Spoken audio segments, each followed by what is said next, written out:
सबसे पहले तो आप तीनों का स्वागत करता हूं मैं।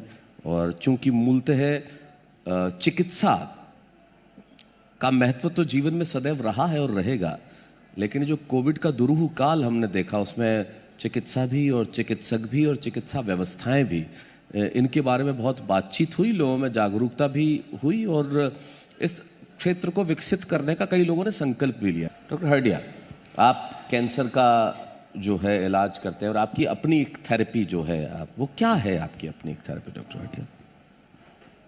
हमारा जो देवेले हॉस्पिटल है स्पेशली कैंसर पे हम लोग वर्क कर रहे हैं और हर्बल थेरेपी है इलेक्ट्रो होम्योपैथी। तो ये नॉर्मल जो होम्योपैथी है उससे अलग है? ये एडवांस सिस्टम ऑफ मेडिसिन कहेंगे जी। इलेक्ट्रो होम्योपैथी एक एनर्जी बेस्ड साइंस है जो प्लांट्स नेचर से जो सनरेज की उपस्थिति में जो एनर्जी फूड के रूप में लेते हैं, उससे हम प्लांट का एक्सट्रैक्ट निकाल के और उसकी अल्कलॉइड्स को निकाल के, केमिकल को निकाल के और उसमें एनर्जी हम यूज़ करते हैं।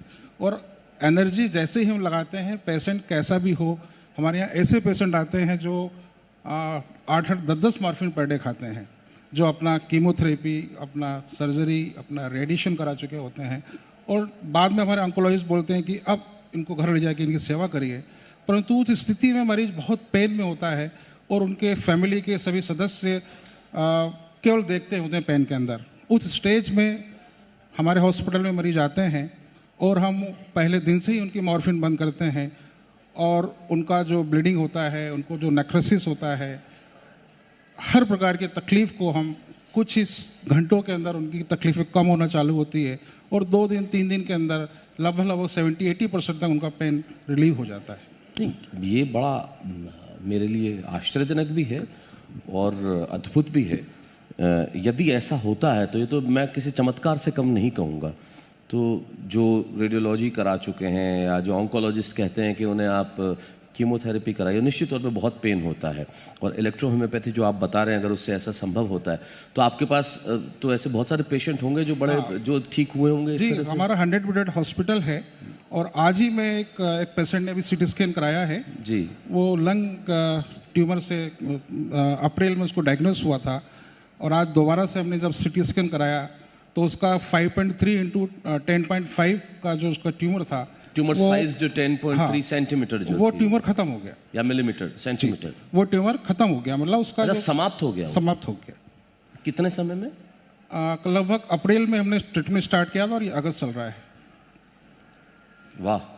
तो इसी प्रकार से हमारे ऐसे बहुत सारे पेशेंट हैं जिसको मेटास्टेटिक स्टेज के जो पेशेंट हमारे पास आते हैं और उनमें से ऐसे बहुत सारे पेशेंट हैं जिसको हम बोलते हैं होपलेस हैं और वो पेशेंट, कई तो पेशेंट क्योर हो गए हैं और कुछ पेशेंट ऐसे हैं जिनकी लाइफ 2 साल 3 साल 4 साल वो सतत अपनी लाइफ को जी रहे हैं, बढ़ जाती है, लॉन्गिविटी बढ़ जाती है।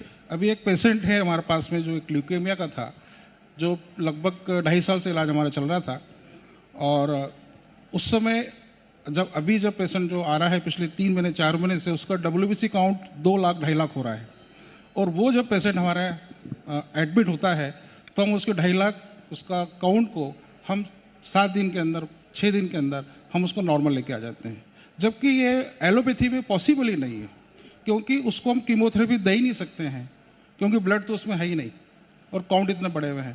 तो electropathy system of medicine, homeopathy जो है ये खोज किस देश की है, कहाँ से यह है? सर ये इटालियन सिस्टम ऑफ मेडिसिन है और काउंट सीजर मैटी इसके इन्वेंटर हुए हैं और हमारे देश में लगभग उसको 150 साल हो गया है। हमारे देश में डॉक्टर अनिल सिन्हा हुए हैं जिन्होंने इसके कैंसर में बहुत अच्छा काम किया। क्योंकि जैसी जानकारी मैं भी थोड़ा सा इंक्विजिटिव इंसान हूँ जिसकी इच्छा, उत्सुकता और व्यग्रता रहती है चीज़ों को जानने के बारे में। मैं भी बहुत ज़्यादा अवेयर नहीं हूँ, तो आपको लगता नहीं कि इसकी अवेयरनेस बहुत कम है अभी लोगों में? सर अवेयरनेस की बहुत आवश्यकता है और हम कोशिश कर रहे हैं। अभी हम लोगों ने कैंप्स लगाने भी स्टार्ट किए हैं और हमारे पास पूरे हिंदुस्तान से ऐसा कोई कोना नहीं है जहाँ से मरीज हमारे पास नहीं आता है और वो लास्ट होप के रूप में आता है कि अब कुछ भी संभव नहीं है, परंतु देवीवाले हॉस्पिटल ऐसा है जहाँ पे जाने से कुछ हो सकता है। और हम ये ऐसा फील करते हैं कि वो मरीज जब हमारे अस्पताल में बहुत तकलीफ में आता है और कुछ ही 1 दिन 2 दिन 3 दिन के अंदर वो पेशेंट खाना खाने लगता है, जिसको वॉमिटिंग हो रही है, निश्चित तौर पर अद्भुत है। तो निश्चित है कि वो जब वो ठीक होना चालू होता है तो निश्चित ही हमें खुशी मिलती है और ये कार्य एक निराश व्यक्ति को चाहे तरीका जो है या थेरेपी जो है वो आप डॉक्टर्स लोग ज़्यादा समझते हैं, लेकिन अगर उसका स्वास्थ्य ठीक होता है तो उससे बेहतर कोई नहीं हो सकता। डॉक्टर हटिया, मैं जब आपके बारे में जान रहा था, कुछ दवाइयाँ ऐसी है जो आपने जो नई दवाइयाँ हैं आपकी दृष्टि में, वो आप उनके पीछे की क्या कहानी है? देखिए कि जो मैंने बताया कि इलेक्ट्रोहोम्योपैथिक मेडिसिन जो है वो एनर्जी बेस्ड मेडिसिन है। हम देखते हैं कि जैसे एलोपैथी है, इसमें केमिकल्स का यूज़ किया करते हैं। आयुर्वेद के अंदर हम लोग क्रूड फॉर्म में या हम एक भस्म के रूप में मेडिसिन लेते हैं। भस्म के रूप? हाँ, जला के उसको हाई टेम्परेचर पे। इलेक्ट्रोहोम्योपैथिक मेडिसिन है वो हम जो यूज़ कर रहे हैं वो एनर्जी के रूप में यूज़ कर रहे हैं। और हमारी जो इलेक्ट्रोपैथिक मेडिसिन है, हमारे जो 7 चक्र होते हैं उन चक्रों पे ये काम करती है। एनर्जी को ये बढ़ाती है, इम्यूनिटी को बढ़ाती है।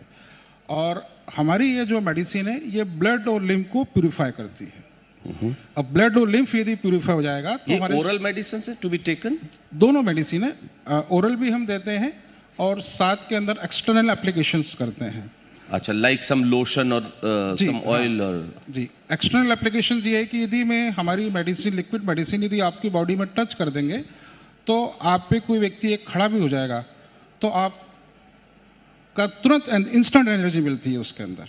मतलब तुरंत कोई लोशन लगा दें? बिल्कुल, जैसे बिजली की जो होती है जी, कि तुरंत उसका एक्शन होता है। और उसको कहाँ अप्लाई करना होता है शरीर में? किसी भी शरीर पे लगा दीजिए, कहीं पे लगा दीजिए। परंतु हम बोलते हैं कि हमारा जो 7 चक्र हैं उन 7 चक्रों पे हम मेडिसिन लगाते हैं तो वहाँ पर हमारे मेरे लिए बड़े काम की चीज़ है डॉक्टर साहब, करोड़ों दर्शकों के लिए तो है ही है, क्योंकि जब मैं मेरा शो शूट करता हूँ, जैसा मेरा वाह भाई वाह मेरा पोइट्री शो है, तो मैं एक दिन में 4 एपिसोड करता हूँ, तो मुझे पूरे दिन खड़े रहना पड़ता है। दिमाग भी उसी एनर्जी से, 12-13 आवर्स मैं कंप्लीटली, 13 घंटे बाद तो मेरा हाल ऐसा होता है कि मैं शायद क्या करूँगा, लेकिन वो जहन से चलता है इंसान। तो अगर आपका ये जो ऑयल है और इसे मैं कहीं अप्लाई करूँगा, would I be feeling energetic? निश्चित सर, एक हमारी मेडिसिन है 5 फोर्ट जो हम FIVFORT मतलब 5 प्लांट का एक्सट्रैक्ट है उसमें जी, और उसको हम स्पाइनल कार्ड पे यदि हम डेली लगाएं 5 से 7 प्लेट यदि हम जैसे एक बार हम लगाते हैं मेरुदंड पे, हाँ जी, स्पाइनल कार्ड पे, और वो एब्जॉर्ब कर जाती है। फिर दोबारा हम लगाएंगे, ऐसे 3 बार हम करें तो निश्चित है कि आप जो 10 घंटे में थकते हैं तो आप 15 घंटे भी काम करेंगे तो आप में थकान महसूस आपका बढ़ जाएगा, रेंज बढ़ जाएगी, बहुत बढ़िया। अंदर से आखिरी 2-3 मिनट बचे हैं। देखिए, चिकित्सा के क्षेत्र के अंदर आप बहुत सारे लोग काम कर रहे हैं। डॉक्टर वाष्णव, मैं आपसे एक सवाल करना चाहूँगा जो बिल्कुल अनयूजुअल सवाल है, जो हाडिया साहब आपके लिए भी अनयूजुअल है, चौहान साहब आपके लिए भी अनयूजुअल है। चिकित्सक इतने गंभीर क्यों रहते हैं? ये गंभीर पेशा है, व्यवसाय है, गंभीर रहना बहुत ज़रूरी है, गंभीरता से काम किया जाना ज़रूरी है, लेकिन डर लगता है बात करते हुए, ऐसा क्यों? ज़्यादातर ये देखा तो है इंडिया में जी, पर मेरी ट्रेनिंग इंग्लैंड और फ्रांस और जर्मनी उधर हुई है जी, तो वहाँ पे मैंने देखा है कि वहाँ पे इंटरेक्शन बिटवीन पेशेंट और डॉक्टर बहुत अच्छा होता है, बहुत कॉर्डियल होता है, हेल्दी फ्रेंडली। इवन जब राउंड्स लेते हैं तो पेशेंट्स के साथ, पेशेंट को नाम से बुलाते हैं, बीमारी से नहीं। हाँ। इंडिया में जब राउंड लेते हैं तो अगर आप देखोगे जूनियर डॉक्टर आपको राउंड दिलाता है, ये हर्निया का पेशेंट है, ये जॉन्डिस का पेशेंट है, उसका असली नाम भूल जाते हैं, नाम जो जितने साल से पहचाना जा रहा है, जॉन्डिस, ये बड़ी कमाल की बात है। तो वहाँ पे नाम से बुलाते हैं। तो एक चीज़ जो आप कह रहे हैं, जो लोग बाहर से एक्सपोज्ड हैं जी, वो ऐसा नहीं करते, लोग ऐसा नहीं करते, वो बहुत टाइम देते हैं, उनकी चीज़ें सुनते हैं। क्योंकि मैंने एक चीज़ देखी, अगर आपने सही इलाज भी कर दिया और यदि पेशेंट को पूरा नहीं सुना तो वो सेटिस्फाई नहीं होगा जी।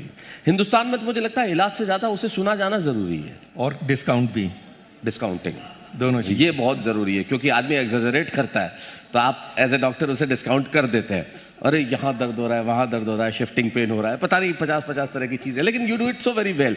हमारे आखिरी 2-3 मिनट बचे हैं, लेकिन आप तीनों से कॉमन सवाल है मेरे, 2-3 सवाल लगातार। डॉक्टर वाष्णव, आप एक सफल सर्जन हैं, डॉक्टर हड्डिया आप एक सफल कैंसर का इलाज कर रहे हैं, आप एक सफल आयुर्वेदिक कॉलेज चला रहे हैं, आप तीनों को क्या लगता है आप लोग सफल क्यों हुए? एक कारण बताएं जिसकी वजह से आप सफल हुए। डॉक्टर हड्डिया, आप क्या कहना चाहेंगे?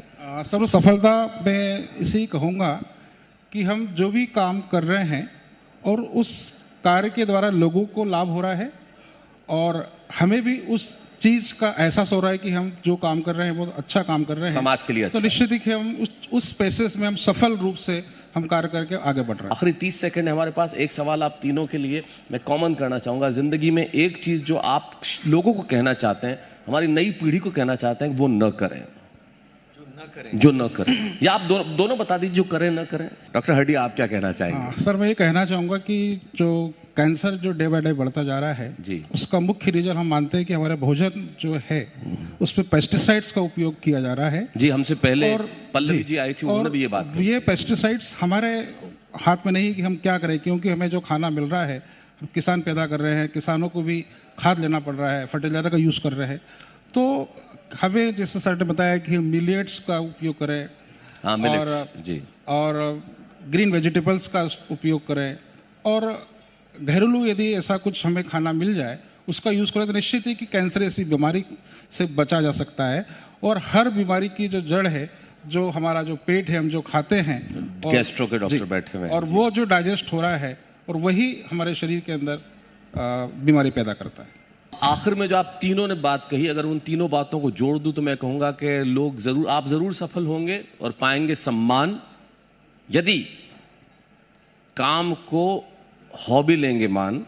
आपने बिल्कुल सही कहा कि रुचि मान लें, आप ज़रूर होंगे सफल, पाएंगे सम्मान यदि काम को हॉबी ले मान, करें अच्छा खान पान और करें बुजुर्गों का सम्मान। बहुत बहुत धन्यवाद, थैंक यू।